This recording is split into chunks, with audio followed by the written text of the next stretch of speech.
Hello friends, welcome back to our little coffee club. I just finished recording last week's video. I'm gonna continue here with some more conversation as to some of the comments you guys had left me, especially Ollie.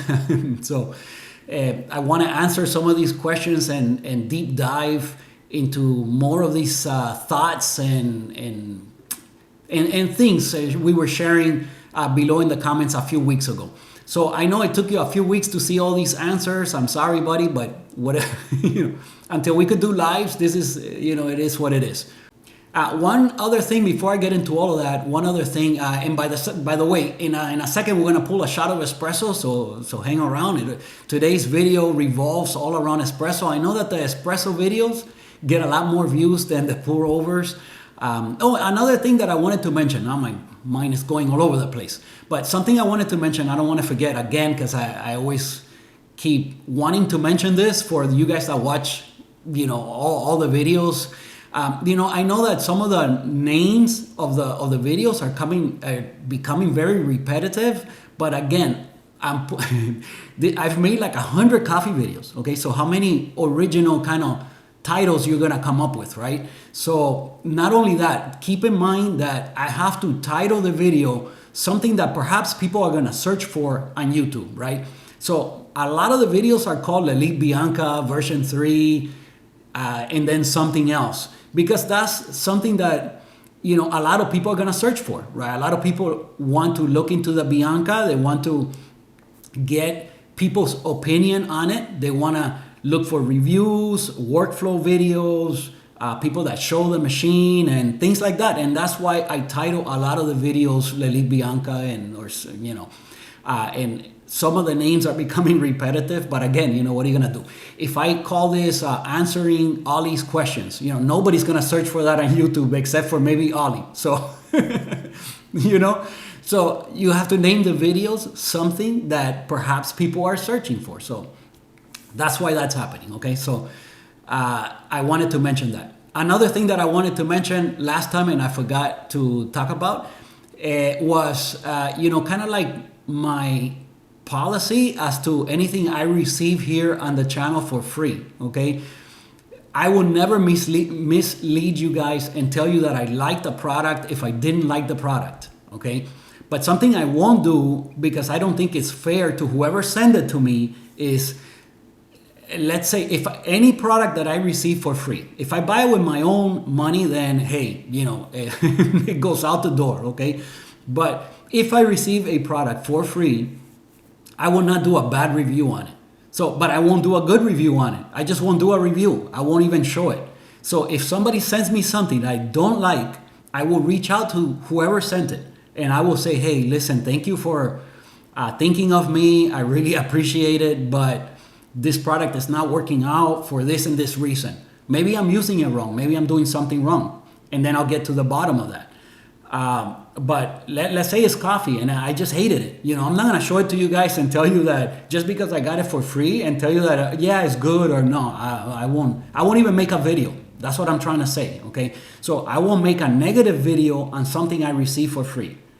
But I also won't make a positive video. I won't make a video. I just won't show it. I'll reach out to the company. They'll get some feedback. They'll say, hey, he didn't like the product for this reason, that reason, whatever. We can have a conversation, but I won't give them a bad review. I'm not gonna make a video and say, oh, this product, I didn't like it, and a bunch of negative things about it.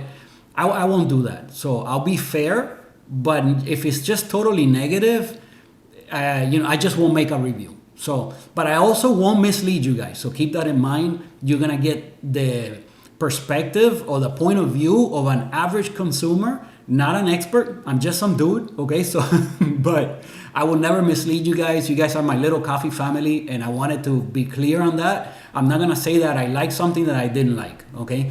So hopefully that clears that up. Okay, I think we need to go over to the other counter now so that we can talk some more about the conversation I was having with Ollie and some of this espresso related stuff that I think is very interesting.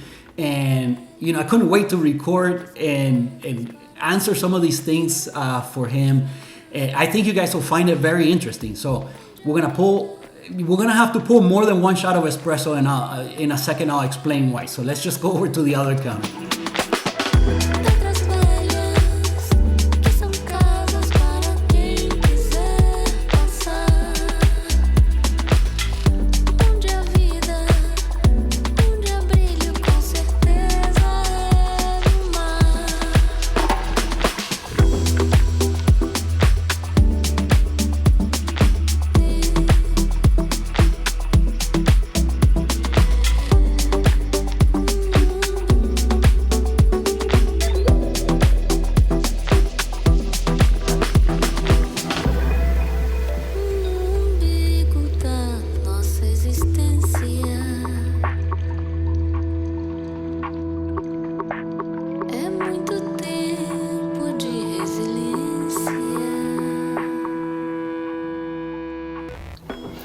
Okay, so today I think I'm gonna pull an espresso shot of the Ethiopian that I just had us pour over. For you guys, it was last week's video. For me, it was just a few seconds ago. But I might wanna try this as pour over. Again, as far as this pink bubble gum, I didn't get any of that. Maybe as espresso I will, I don't know. Again, to me, this was a little bit citrus, but sweet citrus. It wasn't high acidity at all, but like a nice sweet citrus is kind of like what I got from this coffee. It does have like a bit of a floral quality on the aroma, and you know, I found it to be very tasty, but again, not super exciting, okay? Something like the one I have from Square Mile. Again, you know, sometimes on the tasty notes, guys, you know, if I don't see it, I don't see it, and I'll tell you straight, you know, I don't sugarcoat it. I tell you guys exactly what I'm getting from it, right? You guys see me that sometimes I'll taste it and say, you know, I can get on board with that if I kind of see it. If not, I just tell you, look, I don't know how they got that. I remember one time in a Good Brothers coffee, it said brownie. And I was like, man, brownie, how in the world? Man, what kind of brownies you've been making? I mean, this doesn't, what kind of brownies have you been having, man? I don't know, but you know, but sometimes I'll taste it and kind of say, you know, I could see that. I'll get on board with that. But in this case, this pink bubble gum, come on. I have no clue how they got that. But I might want to try this as espresso today. Now, the very first shot, we're not going to do that because I'm going to get into answering some of these thoughts and trying to elaborate on the conversation I was having with Ollie. Now, I don't want to waste any of this precious coffee, so I will use some of that Dunkin' coffee that I've been going through. And again, this one, I keep saying it, but it was way roastier and darker than normal. Yeah, usually has a lot more acidity, and I kind of love that coffee. But this one, I don't know if it's just this bag. I hope they did not change their formula because I really love that coffee, and it's something I can pick up anywhere. And I always have some of it on tap for this kind of situations. And in case I run out of, at least I'll have some coffee, right? So if I run out of specialty, I can always go back to that. So, but I have it here because I wanna elaborate on something. Ollie tells me that his machine will not build pressure unless his paddle is like almost fully open. Now that should not be. If there's any water coming into the group at all, you should, once the pressure builds, you should be able to keep that pressure there, okay? If not, there's something wrong with the machine. The pressure should not go down. Now, if you cut the flow entirely, then maybe the pressure is going to, maybe we'll try that today. But I imagine that because of loss, the pressure will start decreasing slowly if you completely shut it off. If your needle valve on the Bianca it's still allowing a little bit of water to go through, that might not happen. That pressure will stay there. Now, when you're doing, like for example, a blooming espresso, okay, you don't want to turn off the machine, because if you turn off the machine, you will start to lose pressure, like completely, and then the puck will unseat. And then when you turn it back on and you start flowing, it builds pressure again. You'll get a whole bunch of channeling around the puck because it becomes loose in your basket. Okay, so that's why you cut the flow but leave the machine running, because that way the pressure will stay there and you won't lose the pressure and the puck won't unseat. Okay, so that I wanted to kind of touch on that. But once you build pressure, if there's any kind of water flowing into the group, that pressure should not go anywhere. And you should be able to build pressure, even if it's trickling, the water's just barely trickling out. Let's talk about something. And I wanted to get into this subject, that the shower screens and all of that. And again, this video, you guys tell me, is this kind of, I know Wojtek, for example, he loves this kind of talk. This is what he's here for, and I don't give him enough of this. But for some of you guys, you just want to see the brewing the coffee and stuff like that. You guys let me know. Is this kind of interesting to you guys? I mean, we're coffee geeks, so we get into this, and most of us are gonna enjoy this kind of conversations. But you guys let me know.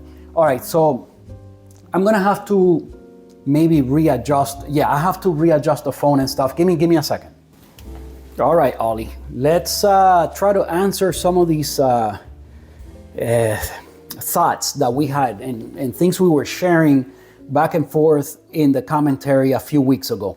So, okay, you're telling me that your machine won't build pressure unless the paddle is kind of like fully open. There's fully opened, okay, fully opened. I would say that's like 2 o'clock, right? I always start doing my Slayer shots at 5 o'clock. That's right there.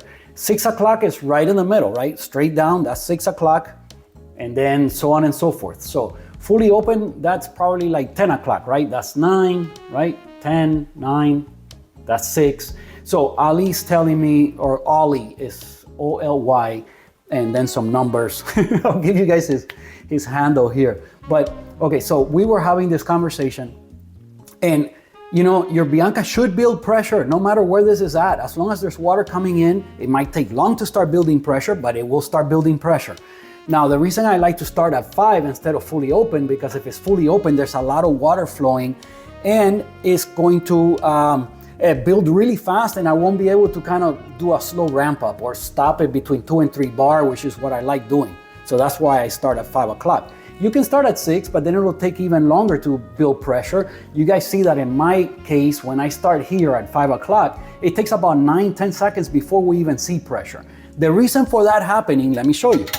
The reason for that happening, and why I think shower screens don't really matter, is because you have to fill this whole entire cavity, okay? Everything in here, and the distance between the puck and the top of your portafilter, all of that has to get filled with water before you build any pressure, before you feel any pressure, okay? As long as, okay, if water is coming on top of the puck, okay, you're running the machine. Look at, there's no pressure happening, okay? There's no pressure here. If you were to block this with your hand, don't do it, because the water is, it'll burn you, okay? So don't do that. But if you were to do that, you will feel no pressure until this whole entire cavity gets full of water and starts to press down on you. That's the way it presses down on the puck, nice and even, okay? So it doesn't matter if you have 10 holes in your shower screen, or 100, or 1,000, or whatever. At the end of the day, the water's gonna disperse on top of the puck, and it will not start pushing through the puck until everything is full. And when it fills with water, it fills evenly everywhere. So it's full everywhere. Now, okay, the basket does matter, because the more holes you have here, the faster the water flows out, and the more even it can flow out, and all of those things could cause a difference in your extraction. But whether you have 100 holes or 1,000 holes on your shower screen, it won't matter, because at the end of the day, until everything gets full of water and starts to press down evenly through the puck, you will have no pressure, okay? So you could see that, okay? You could see that. Let's lock in. So okay, here's the water. It's coming out. There's no pressure, because as long as the water coming in and the water flowing out is equal, there's no pressure. When it's not equal, if the water is flowing out slower than it's coming in, that's when you build pressure, okay? That's how you build pressure. So the fact that you are getting more water in than is capable of coming out, because you're stopping it with the puck, okay? The puck is so compact that it will not allow the same amount of water that's coming in flowing out. It's flowing out slower than it's coming in, and that's your pressure. That's what builds pressure. That's what pressure is. It's an imbalance between the water flowing in and water coming out through the bottom of your portafilter, okay? And going through the puck and extracting those flavors and extracting the coffee. I'm gonna have to stop this camera or it's going to start giving problems. So hopefully, maybe that explains a little bit. So that's why my theory is that shower screens don't really matter, because as long as it has it can disperse the water somewhat evenly, that's good enough. That's all you need. It's going to just lay on top of the puck everywhere, and it's gonna start to saturate the puck, and then the cavity is gonna completely fill. When everything here is full on top of the puck, then that's when pressure builds and it starts to push through the puck evenly, because that's how water works, okay? It's pumping in through the top and just filling that cavity evenly and then pushing down, okay? Just everywhere at the same time, equally. So it doesn't matter if your shower screen has one hole or a million holes, whatever. It's gonna fill the cavity and then push straight down evenly everywhere, okay? I hope that explains that. Now, Ali says that his paddle has to be like fully open in order to build pressure. Well, the reason is because there's not a big imbalance between the resistance that the puck can create versus the water coming in. Okay, you need an imbalance. You need the water coming out to be a lot slower than the one coming in. That's what's gonna build your pressure. And I'm gonna illustrate that in a second with our first shot. And that's the reason why I'm gonna grind that Dunkin' coffee, because it's gonna go to waste. Now, to make this really, really clear, I think I need to do that. So let's go ahead and grind some coffee and do our first puck prep, which is gonna go to waste, but it'll help me illustrate what I'm talking about. Okay, so before, I don't wanna forget something else that we were talking about. In a second, I'll illustrate what I'm talking about. And what I think is that if you are having to open the paddle a whole bunch to get the pressure, is because your coffee's flowing too fast. So the only way it's gonna build more pressure is by adding more water coming in versus coming out. So if you grind finer, you'll be able to build pressure, and I'll illustrate that. You don't even hardly need to open the paddle and you'll be at 10 bar, because you just have to grind fine enough. If you grind finer, you'll be able to open the paddle less and build the same 9 bars, okay? Now what you gotta do is play with your timing. Doesn't mean you can't get, wow, this is, how do I explain this? Like, maybe I already did, but maybe I didn't make it clear enough. It's clear in my mind, but okay, I don't know. I'm not sure. Let me, okay, let's start dosing out our 18 grams so I can illustrate further. Another thing is that if your coffee is bitter, because you were saying that there's no way you could pull a shot for 50 seconds and the coffee not be bitter.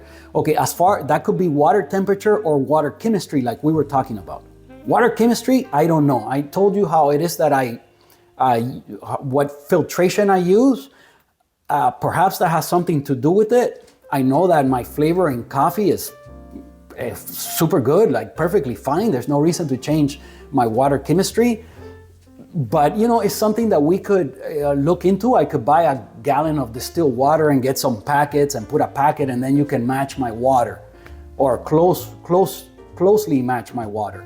But even at that point, I'm not sure, because I'm not gonna like remove the filter from inside the Bianca to do that experiment. We could do it for filtered coffee, but yeah, no, that wouldn't work, because I would have to remove and I don't want to do that. So, but yeah, water chemistry could have something to do with that, or the temperature. Although my machine is set at 95, most of my shots, and I did the test, you guys saw it by now. As of me recording this, me and Ollie had not had a conversation as to that video, because it hasn't posted yet. But by the time you see this video, that posted, and perhaps we had that conversation. I don't know. Again, traveling in time. But, maybe my temperature is lower. I know most of my shots are pulling at around 80 degrees, something like that. Maybe yours are pulling at 95. So if that's the case, then that's why your timing is completely different than mine, because your water is a lot hotter. So that could possibly be the case as well. But let me illustrate the whole thing about building the 9 bars with very little opening of the paddle. So we're just gonna have to either kind of choke the machine or almost choke the machine to illustrate that. So let's dose out 18 grams.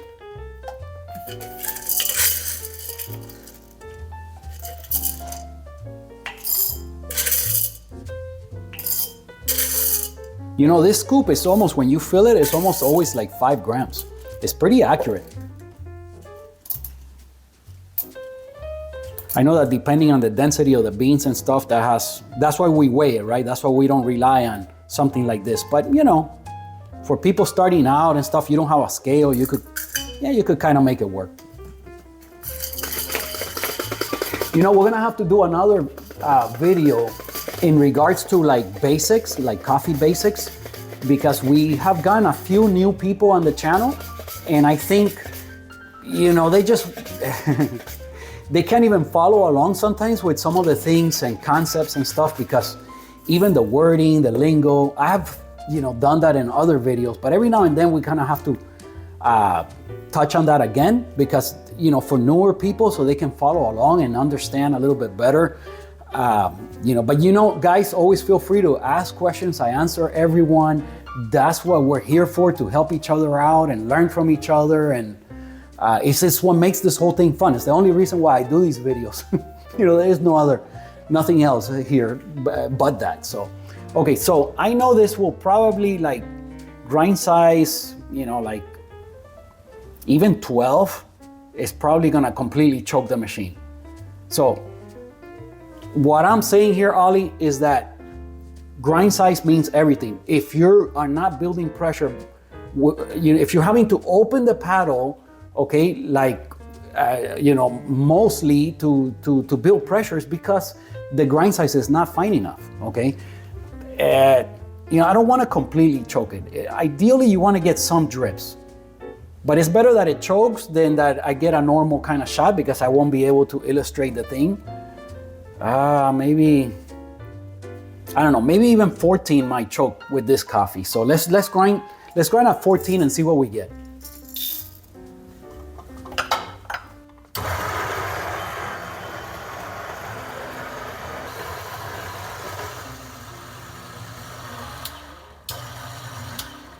Okay, I turned off the scale because my mind is racing here with everything I want to say. And okay, this is wet now because I was running it. But we'll weigh it in the portafilter. I always check for retention. Let's see where we're at. Let me tear that. Again, we had 18 grams in. We should have 18 grams out. Let me fluff it up.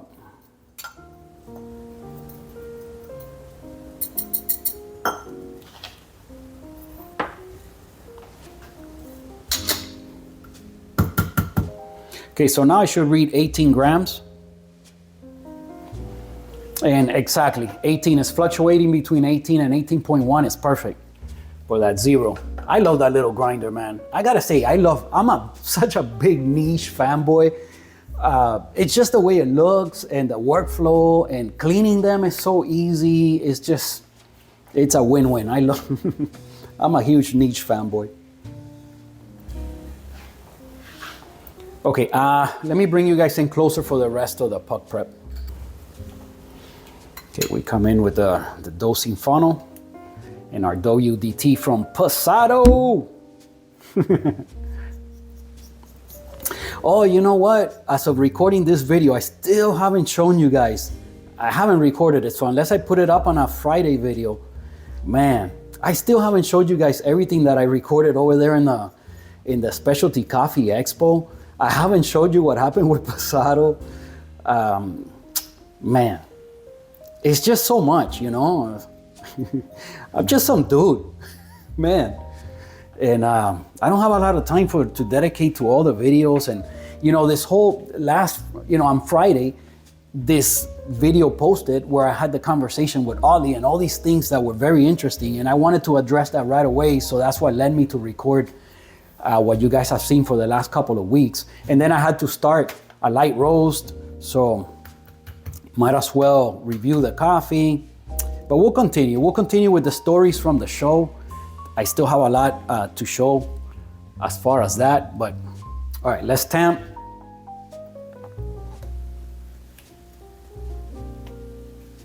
Okay, tamping pressure, guys, just keep it the same. Okay, keep it the same.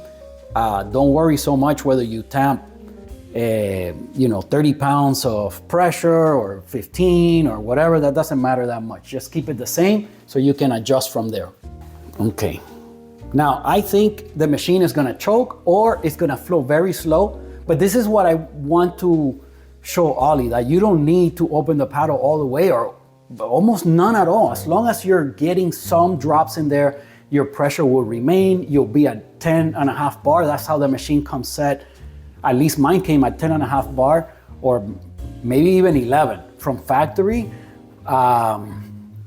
And you can adjust that, but because I do manual shots, that doesn't matter to me at all.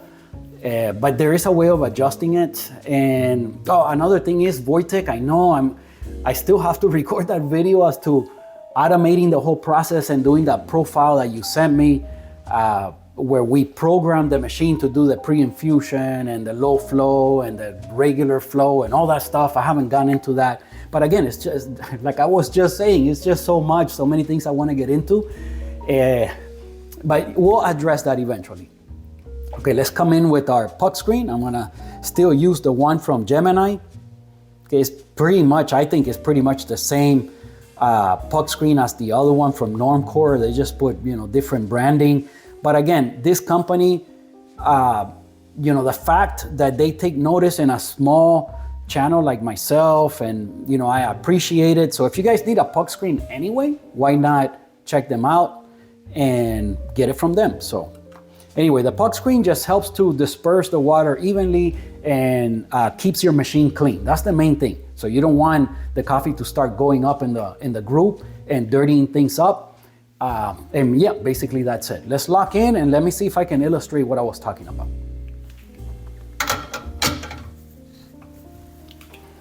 Okay, Ollie, as I illustrated before or previously just now, the water trickles into the group without any pressure. It's just kind of trickling in there. Now there's pressure behind it, and if you block the flow somehow, it starts to build. Once everything gets full, and then the pressure happens evenly to everywhere. It just starts to all of that water, everything's full, and it starts to push down through the puck, nice and evenly.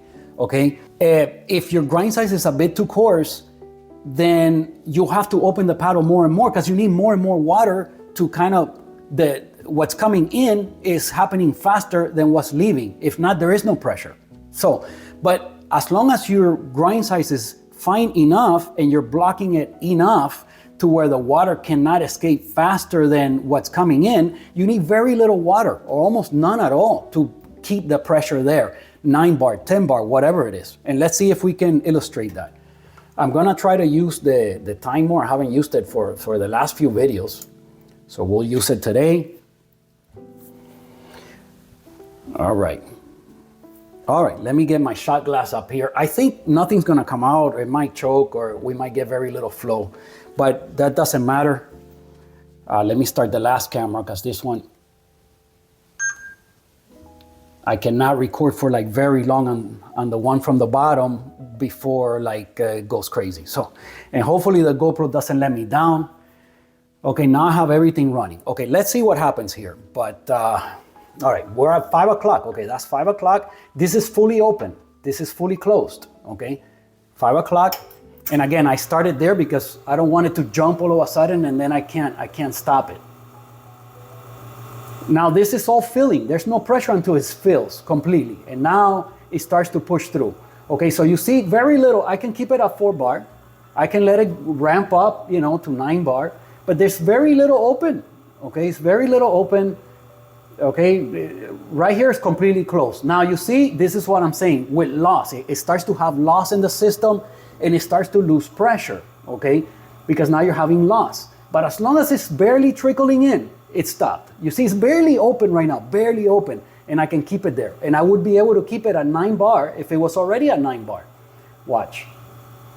Okay, right here is at 9 bar, but see now it's trickling more and more. So I have to make sure it's pushing more and more water, okay? But again, you don't need to open it a lot. You just gotta grind finer, okay? And that's what will create your pressure. The imbalance between what's coming in and what's leaving is what builds the pressure. You need for it to exit. You see the timer stopped because, again, that's what happens with the timer. You see it right there. Okay, that's what happens with the timer. Now I don't know, but I'm gonna go kind of by the volume. Who knows? Maybe this shot, I imagine it's gonna be horrible. This will be very bitter because it's been pulling for like a minute and a half. Okay, you see I'm at 10 bars, not even halfway. Why? Because I ground it very fine. Okay, that's what builds the pressure. And again, this is my max, it's about 11. So there you see it, it's maxed out 11. Okay, that's about my, that's about 45 grams there. It usually goes about halfway through the cup. Let me stop this camera before it does something weird.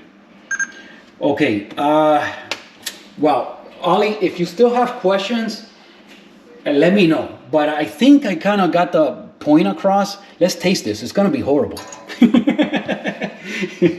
Oh boy. Okay, now if your coffee is always bitter, Ollie, with these longer shots, and I think this is too long even for me, most likely it's happening because of water chemistry or the temperature, okay? I imagine, but I don't know why else it would happen. If you guys have an idea, comment below, help us out. Well, you know what? It looks beautiful. Let me taste it. Yeah, of course it's bitter, okay? Recognizing the bitterness versus the sourness, you'll get the hang of that pretty quickly. Now, how much acidity you can tolerate before you have to call it sour, that's more tricky, and it's gonna be individual to each person, okay? I talked about that last week, if you wanna hear more as to like the flavors and recognizing flavors in espresso, check out last week's video. Okay, I think, you know what? Yeah, it's bitter, but it's not horrible. It's like you get a lot of that dark chocolate. It's not like milk chocolate where you got the sweetness. Guys, I think either my phone did something weird and I lost some of the clip. Wow, what a bummer. If I missed all of this, I just did like either my phone, maybe the memory got full. That could be, because it never glitches. So, oh, what a bummer. If I lost that clip, I've been talking to Ollie here for the last few minutes and okay, let me check into all of that and then I'll get back with you guys.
Hope I got that because again, I took my somewhat bitter shot. It wasn't horrible bitter. It was bitter, but not bad. And I poured some latte art with my cappuccino, and today I got something. So it's not Obviously, I wish I would have gotten both ends looking like this.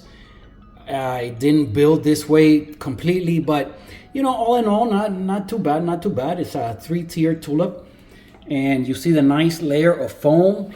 Let's give it a quick taste.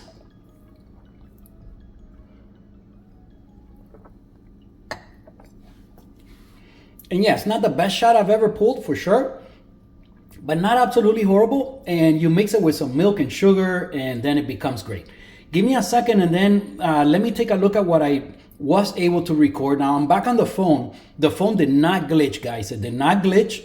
Again, I don't have the mic on, so it might sound a little bit weird, but the phone did not glitch. It was all my fault. I did not clear the memory, and it got full. So it recorded what it could, but I got most of the clip, and the rest I should be able to salvage with the GoPro and still make this video work. So give me a second. Let me check on that. Finish my cappuccino, which you guys see I did a pretty nice job today. And let me enjoy this. And again, you put some milk and sugar, and it's just wonderful. Let me finish this and get back with you guys in a second. All right, so I finished my cappuccino. The shot was a bit bitter, but not too bad. I was able to tolerate that. And you know, you put some milk and sugar in it, and it's wonderful. So I did take some time to take a look at what I got on the GoPro, and man, the GoPro saved the day to this time. You know, usually it's what lets us down, but today it saved the day. So the GoPro got all of the clip. So whatever I missed from the overhead view, which is, by the way, the one that records audio. So the audio, I know it's not gonna be perfect. This video is gonna take some extra editing to get it done. But you know, I'll make it work. I think I'll get the point across. Ollie, I hope this kind of answers some questions, and who knows, maybe new questions will arise. Maybe we've had some more conversation below in the comments before you see this video. I'm not sure. You know, you guys let me know if you enjoyed the content today, if this was interesting to you. Sorry, everything did not go according to plan. I was, you know, hoping to pull a shot with Good Brothers Coffee, but you know, at this point, I mean, this this taken me so long.